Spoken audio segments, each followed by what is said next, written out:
Good morning. Thank you for attending this seminar at the Energy Policy Institute at the University of Chicago. This meeting is on the record. It will be recorded and shared on EPIC's website, Off the Charts podcast, and social media feeds. To ask a question during the Q&A section, click the raise hand icon at the bottom of your screen. When called upon, accept the unmute now prompt to ask your question. Your microphone will be unmuted, but your video will remain off. Good morning, and thank you for joining EPIC for the Future of Oil and Gas on Federal Lands. My name is Jason Winnick, and I'm a second-year MPP student at the Harris School of Public Policy from Baltimore, Maryland, and I'm a co-president of the Harris Energy and Environmental Association, or HEEA. HEEA is a student organization that aims to connect students, alumni, and faculty to the people, institution, and ideas that are shaping the future of environmental and energy policy. It is my pleasure to introduce today's speakers. Tommy Beaudreau is the Deputy Secretary of the U.S. Department of Interior. He returns to Interior after serving for nearly 7 years at the department during the Obama administration, including as the first director of the Bureau of Ocean Energy Management, acting Assistant Secretary for Land and Minerals Management, and Chief of Staff to Secretary Sally Jewell. Deputy Secretary Beaudreau has more than a decade of experience in energy development, environmental conservation, and tribal consultation. Ryan Kellogg is a professor and deputy dean for academic programs at the Harris School of Public Policy. Professor Kellogg's research bridges industrial organization, energy economics, and environmental policy, focusing on the economics of resource extraction and on the transportation sector. In ongoing work, he's studying the economics of private mineral leases for shale gas and the economics of fuel economy standards when future gasoline prices are uncertain. Today's conversation will be moderated by Juliet Alpern. Ms. Alpern is a Pulitzer Prize-winning journalist at the Washington Post, editing stories on climate and the environment. She is also the author of 2 books, Demon Fish, Travels Through the Hidden World of Sharks, and Fight Club Politics, How Partisanship is Poisoning the House of Representatives. Ms. Alpern has worked for the Post since 1998. She previously served as the Post White House Bureau Chief, National Environmental Reporter, and House of Representatives correspondent. She will lead Deputy Secretary Beaudreau and Professor Kellogg in conversation before opening things up to your questions. Thank you all again for being with us today. Ms. Alpern, the floor is yours. Thank you so much, Jason. Really appreciate it. So we're here to talk about federal oil and gas leasing and the implications of the royalty program. As you can tell, especially if you've read, for example, Professor Kellogg's work, you'll be aware that in 2019, 0.8 million barrels of oil and 9.1 billion cubic feet of natural gas were produced per day on onshore federal land. So that's equal to 6% of total US oil production and 8% of total US natural gas production.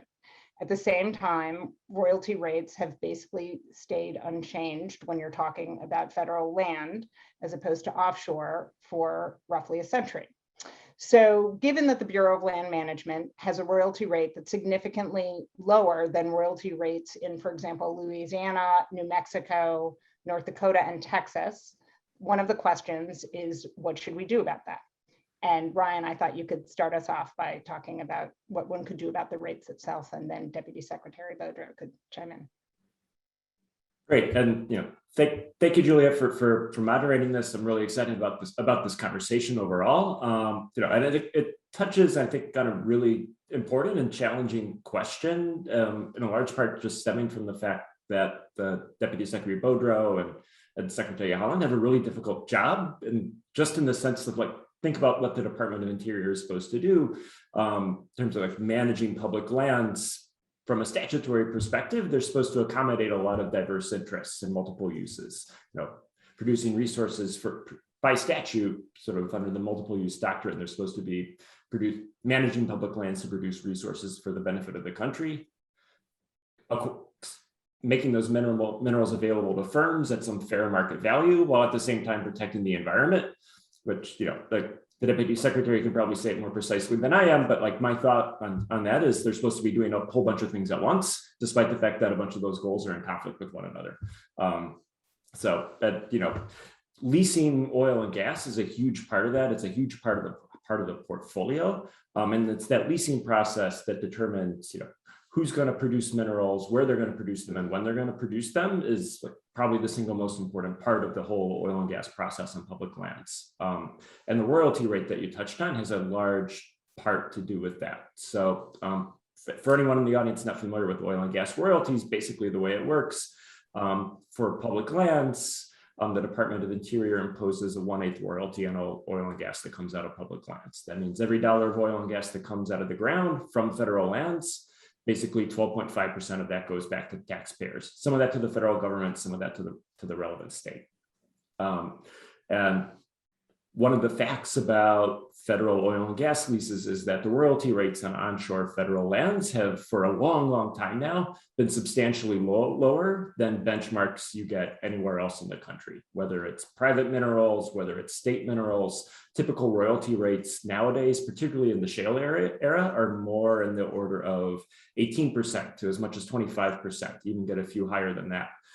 So our federal royalties are quite a bit lower than that. And essentially what that means is for federal lands, we're imposing a much different trade-off than basically any other landowner in the country in terms of recovering less revenue for taxpayers, potentially, while at the same time perhaps getting a little bit more in terms of production by virtue of the lowered royalty rate.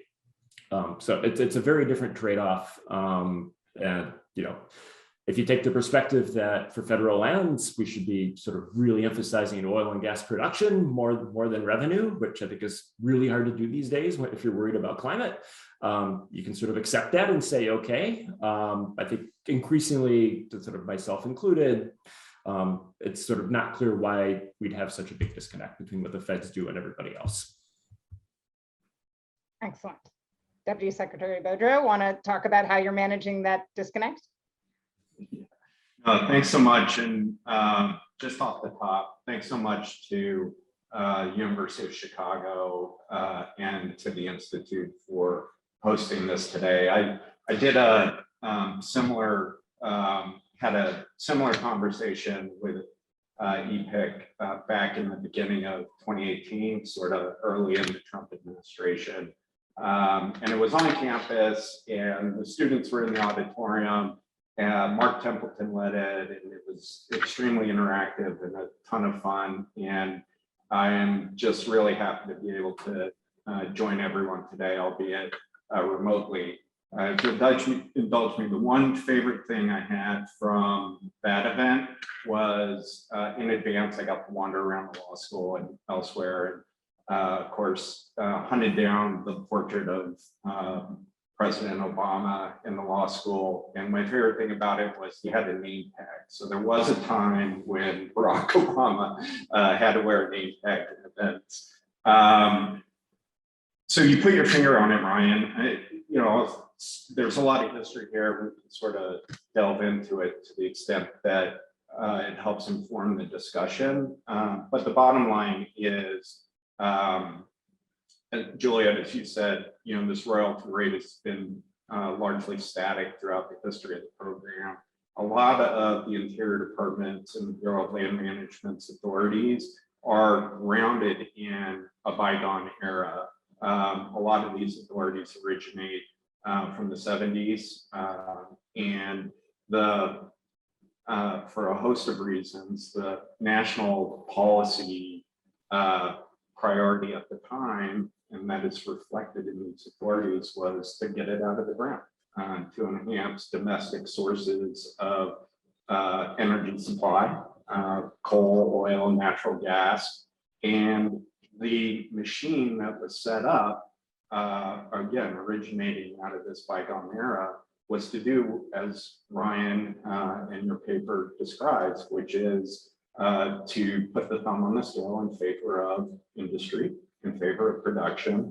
I thought your chapter did a really nice job of kind of concisely summing up the set of responsibilities, which I agree can be in tension around facilitating production, that's in there, environmental responsibility, that's in there, and fair return for the taxpayer is also in there. And the system, as it was conceived and it's evolved over the last 40 plus years, has definitely favored the first, and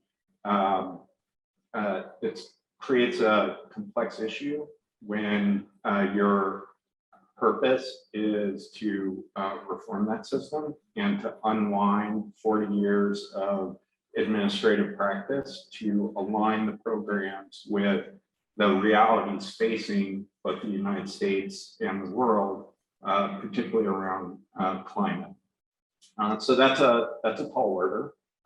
It's frankly a big part of the reason why Secretary Holland came to the department. It's a big part of the reason why I came to the department, is to tackle those issues. On royalties specifically, I'll just say something. I don't want to preempt any questions from Juliet, but sometimes I get asked about, where is this, oil and gas report that was called for under President Biden's executive order, day one executive order around tackling the climate crisis. The order itself actually calls for a review that's sort of taken on a life of its own in terms of the fabled report. I'll just say, originally, our timing around that was, I think we said early summer. We're on track for that. So another early summer. But I have something I can do instead now, which is basically point people to Ryan's paper.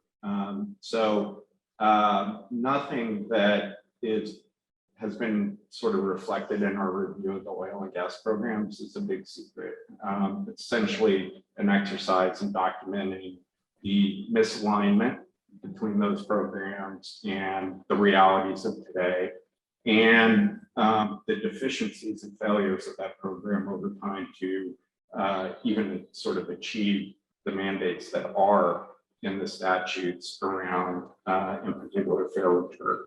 It's been well documented through Government Accountability Office reports, IG investigations, litigation, and that is part of the exercise now, is owning up to all of that and putting the programs both onshore and offshore on a path that fulfills those responsibilities to the American taxpayer around fair return for a shared resource that that they own. That's why they're entitled to royalties. This is a resource that the American people own, not lessees. And to also, as we do it, flip the script on the purpose and use of public lands away from, one dominated, to use the rhetoric of the last administration, by oil and gas interests, and one that instead is oriented as a baseline around the public's interests, including local communities directly impacted by oil and gas activity on public land, and tribes as well. So I read your paper. I really enjoyed reading your paper. It's truly a roadmap, and maybe from now on, like I said, when I get pestered about where the report is, I can say, "Oh, you can basically get a sneak peek by looking at Ryan's paper." Yeah, and I'll interject briefly and just sort of make clear that that my important co-author on that paper was Tom Covert, who's also here at the University of Chicago at Booth. You did a good job too. And I look forward to the paper being footnoted when that report, which for those of the folks on this webinar who subscribe to the Washington Post can recognize that it's sitting at the White House. That's where it is, and that's where we reported it is. Since the summer, they can all look at how the University of Chicago's research informed the final recommendations, which we all look forward to coming out in 2022. So moving on. So let's dig into some of those details, because again, obviously, this is about both, some of the tensions and specific aspects of the program, and again, what would one do if you were going to change it? So one of the things I thought is a really interesting question is, how long do you have leases, and what kind of impact does that have on the market? So could both of you talk about what's your sense of that system, besides just, for example, ticking up a royalty rate and giving, for example, taxpayers more money, for every barrel of oil or gas that's extracted?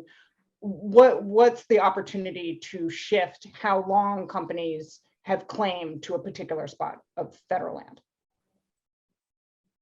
Yeah, I'll be happy to take first crack at that. And this is another area where sort of like that, how long the company has from the start of the lease to when the lease terminates, if nothing happens, like, is a really big lever that's going to play a pretty big role in determining is something going to happen or not. And on onshore federal land, sort of current policy, and this is my understanding is this is by statute, is a 10-year primary term on a lease. So if you're a firm and you sign up for a lease onshore federal land, you get 10 years to develop something before you are then at risk of losing the lease, where it goes back to BLM Interior to be released to somebody else, or maybe you'd have to lease it again for a new upfront fee. And that's actually a fairly long time relative to, again, sort of benchmarks from other parts of the US. And actually, like Texas in particular is a really useful comparison. So I think Texas often gets caricaturized as a place that's super industry friendly, sort of lets industry do what it wants and all that. But in the oil and gas space, Texas is actually quite a bit tougher on industry than the federal government is when it comes to oil and gas. So how long do those leases last, for example? Those tend to be 3 to 5 years and at a higher royalty. And these sort of 3 to 5 year terms are pretty sort of characteristic across the board for state lands, for private mineral interests. Most oil and gas in the US, particularly in the shale era, is on private land. Those private minerals tend to be leased, or private oil and gas tends to be leased for 3 to 5 year terms. So in some sense, sort of like the deal you get if you're trying to produce on private land or most state land is you're going to get a higher royalty, 20 to 25%. And then you'll have a much shorter window to decide, okay, if I get a lease, am I actually going to do something with it or not? And it sort of avoids sort of being in a position where a firm might speculatively sort of acquire a lease at a low royalty rate, at a low upfront bid of maybe $2 an acre, and then sort of have 10 years to putter around and tie up the lease, tie up administrators at the Department of Interior with the lease, and then decide after 10 years, I'm not going to do anything with it anyway. And that's sort of 10 years where maybe somebody else could have done something else with the land, whether it's oil and gas or something else on the surface. So, I think that there's a case to be made for, so kind of in the same way as we were talking about royalties before, sort of bringing leasing practice sort of more in line with what a lot of the other states, what the other states are doing. Now, and the sort of piggyback off of that, couple issues. One, you captured it really well.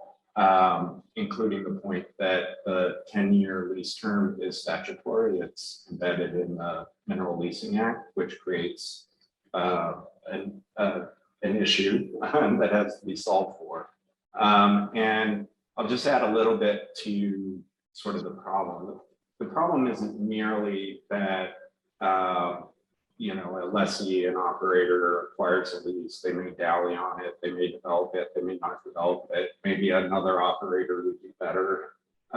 It goes again to that kind of fundamental question about what is the purpose of public lands. And so one of the consequences of 10-year lease terms in this regime of defaulting in favor of the industry dictating the multiple use mandate for public land is that, and you touched on it, Ryan, is that those lands are not just locked up in terms of whether or not they'll ever come into production, but they're locked up from other uses because a lessee has a right. They have a right to access the mineral estate. They have surface rights as well that go along with that. So in a multiple use regime where you have to consider issues including cultural resources, recreation, hunting and fishing, conservation, wildlife conservation. That's a long time to tie up land for one particular purpose. And so given that it is a statutory mandate that Congress has not seemed willing at this point to address, it has to be addressed through kind of other means. And I think fundamentally one approach that as we were designing the reforms around this program is that has to be considered when making decisions under the Mineral Leasing Act as to what areas are eligible and available for leasing in the first place. And the Secretary has a lot of discretion under the Mineral Leasing Act to make that determination.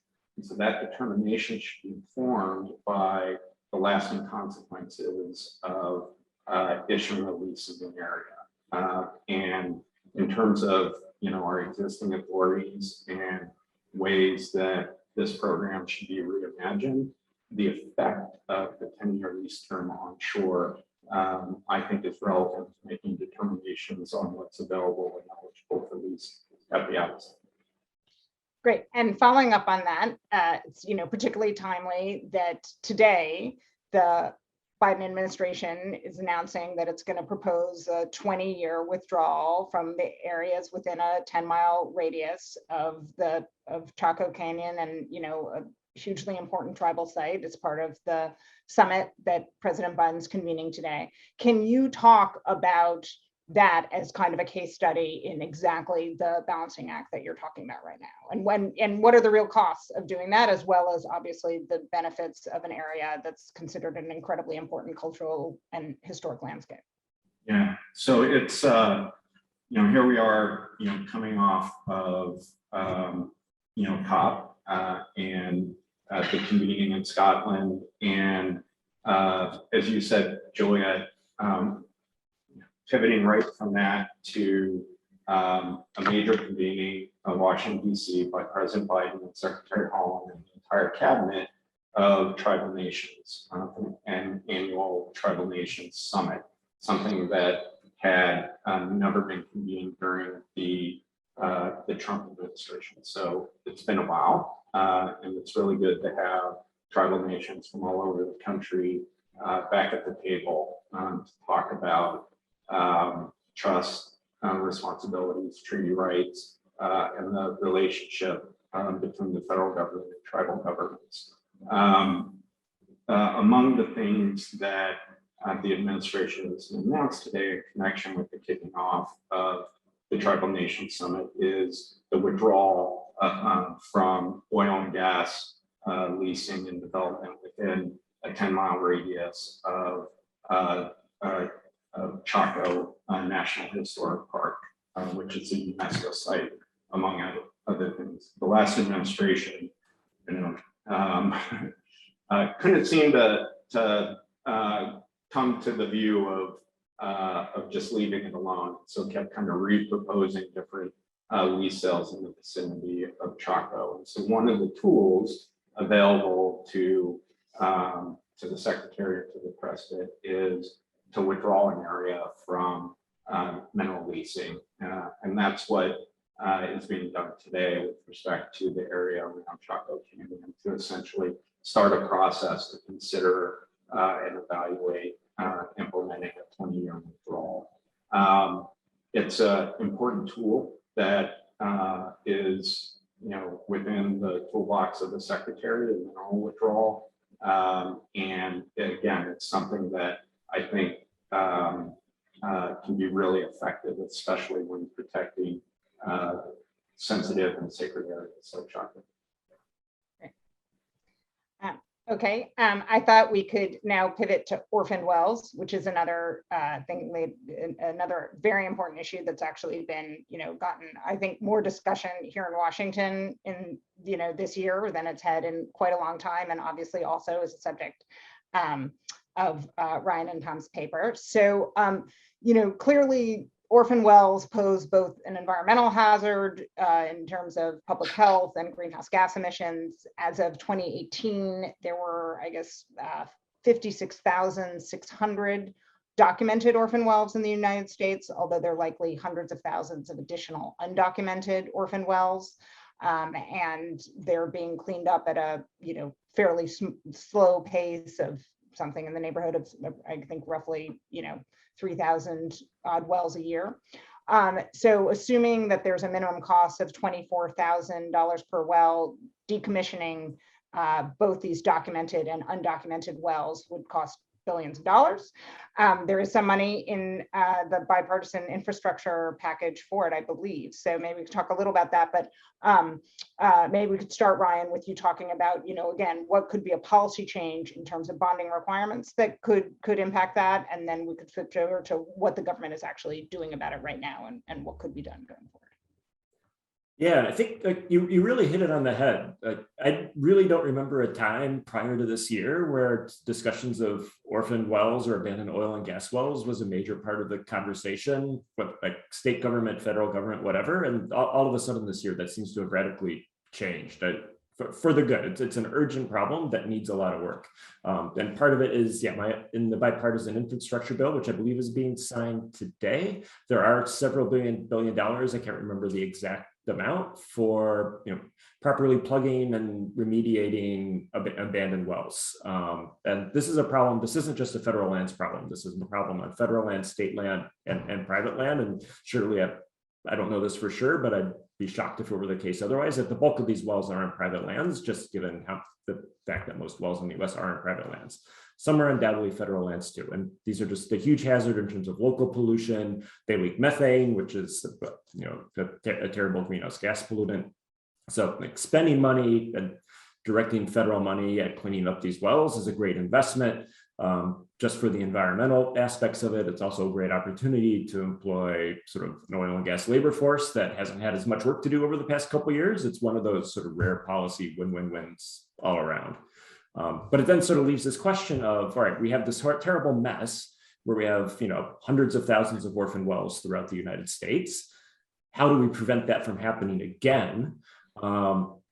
These orphan wells all happened in spite of the fact that pretty much every state and the federal government have regulations that say if you drill a well and produce from it, when you're done with the well and there's no more oil and gas left, you're supposed to properly plug it, fill it with cement, abandon it, remediate the site, and all of that. That's not happening.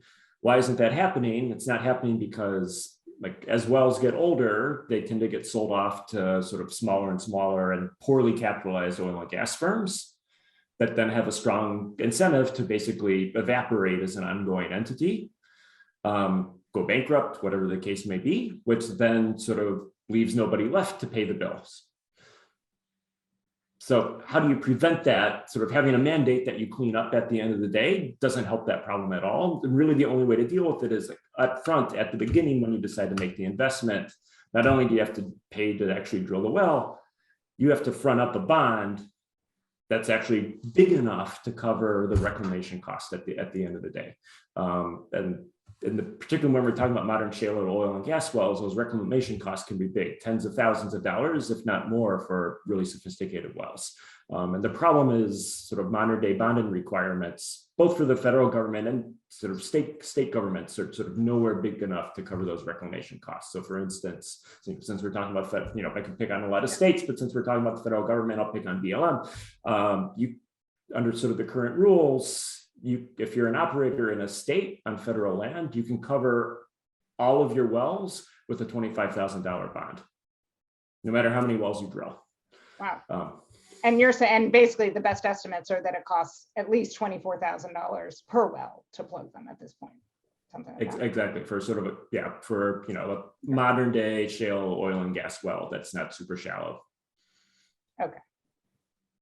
All right. What's the federal government doing about this?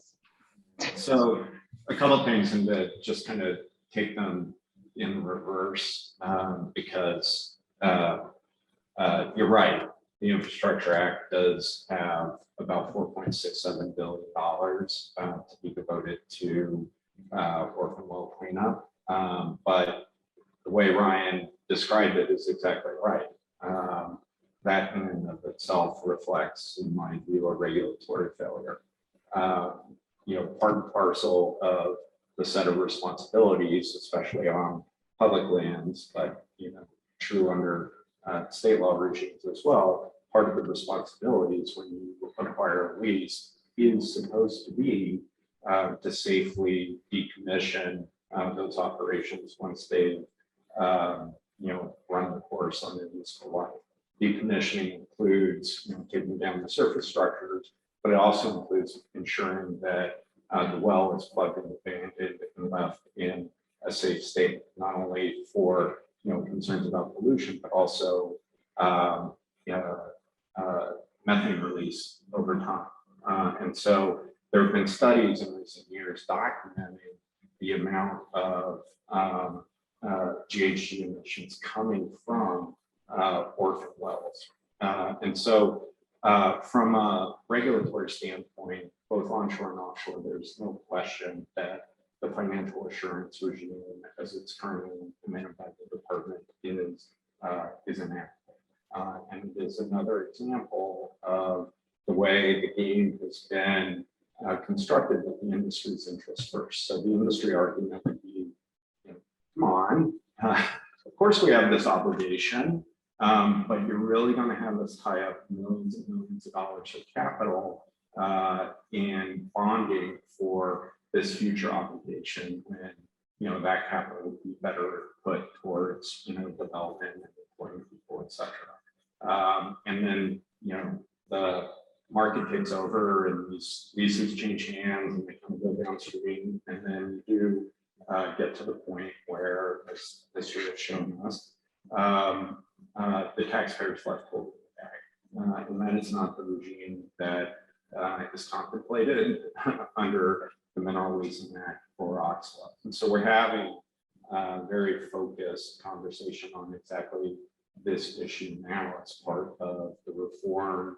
of the oil and gas programs going forward, both onshore and offshore, is how do we avoid the need for Congress to yet again plunk down $5 billion to address orphan wells that not only are now in the taxpayer's lap, but are contributing to GHG entering the atmosphere and the climate effects associated with it. So I'm proud to say that the administration has made orphan wells a priority. That's why $5 billion is coming to the department as part of this program. The bulk of that addressing kind of the distribution of the problem that Ryan described. The bulk of that will be sort of disseminated through grants to states to address orphan wells that are not on public lands, but a big chunk of it is for public lands. And you're absolutely right. A big component of this is designed around energy community revitalization. It's not lost on any of us, I hope. It's certainly not lost on the administration that we are in a transition. The transition can cause stress and dislocation in communities who, through no fault of their own, have become intertwined with the oil and gas industry. Again, part of the legacy that we're dealing with here is many communities in the states, fund essential public services, schools, emergency response, et cetera, out of oil and gas revenues. In addition to those, the employment benefits in these resource development states like my home state in New Mexico. And so attention needs to be given to that issue as we work through the transition, and the orphan well program is a stab at that as well.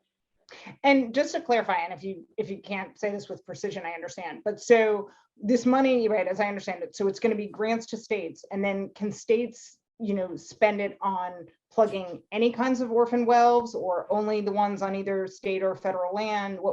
How does that work, given that there's this whole patchwork that we're doing? Yeah, so we have to, part of the mandate coming out of the bill that we have to stand up is the program for grant administration. But the purpose of the money is to address abandoned legacy orphan wells. And so as we develop the architecture for the grant administration, part of it is to focus and make sure that those funds are being devoted to the purpose here, which is to hunt down and plug those wells. Got it.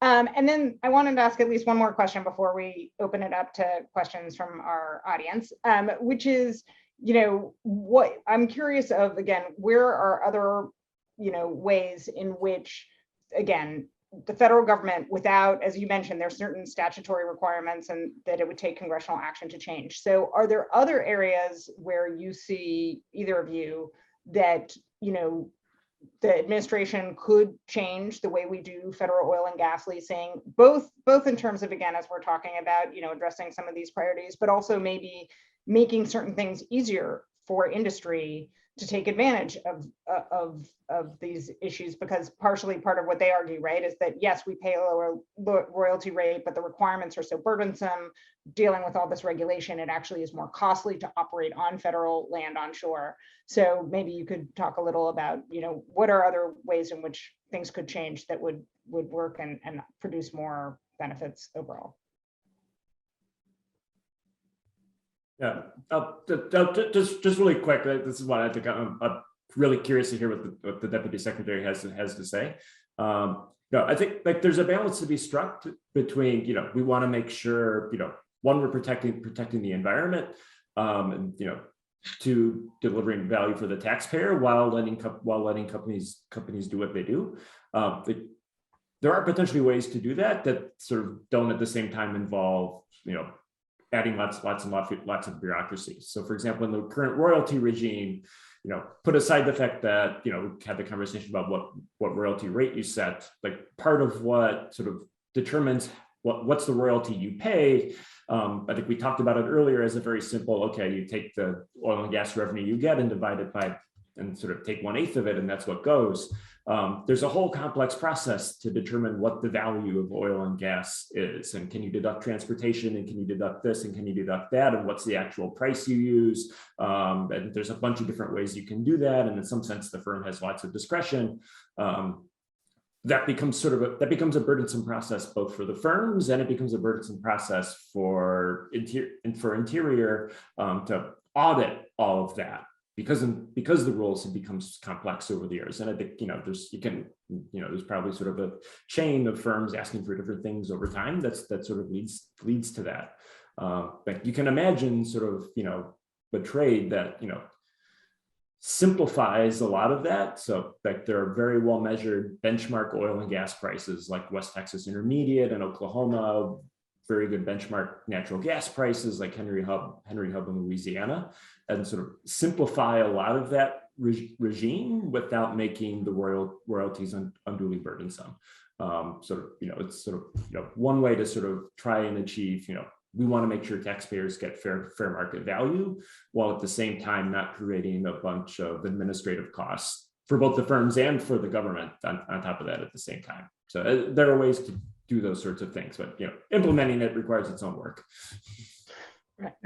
Yeah, and just to sort of piggyback off of that again, I think that's really well put on the royalty side. Is the 12.5% isn't the only issue about whether that rate is sufficient. There's a whole regime around applicable deductions, et cetera, that can reduce that even further.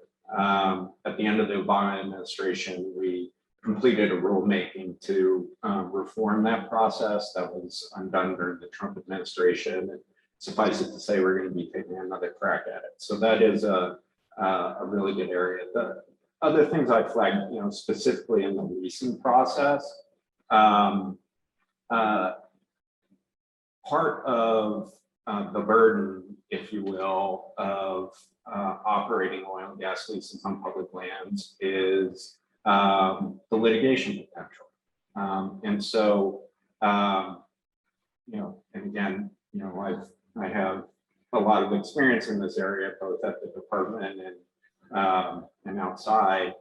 I will just say that the Interior Department does not do anybody any favors, including lessees, when corners are cut on environmental reviews, when the public isn't provided a clear picture of the full range of impacts, including social costs and greenhouse gas and climate impacts from leasing decisions.